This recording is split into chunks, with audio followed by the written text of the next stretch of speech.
প্রচণ্ড জোর ঝড় উঠেছে, বলতে বলতে নিমেষের মধ্যে প্রচণ্ড জোর ঝড় উঠেছে। দেখতে পাচ্ছেন আওয়াজ, তীব্র আওয়াজ ঝড়ের। চতুর্দিকে এখানে গাছে দেখতে পাবেন সাংঘাতিক সাংঘাতিক হাওয়া দিচ্ছে। চতুর্দিক ধুলো ধুলোময় হয়ে গেছে। এবারে সেরকমভাবে কলকাতায় বৃষ্টি হয়নি, আমরা দেখতে পাইনি সেরকম কালবৈশাখী, সেরকম অভিজ্ঞতা কিছু হয়নি। তাই জন্য এখনও আমরা আশা করি যে খুব বৃষ্টি আমরা কিছু পাবো।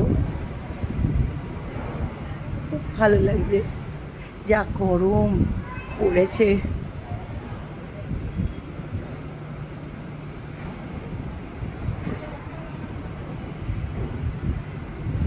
চতুর্দিকের গাছপালা নড়ছে, দেখতে পাচ্ছেন দমকা হাওয়া, গাছ কিভাবে নড়ছে এখান থেকে বোঝা হয়তো সম্ভব হচ্ছে না।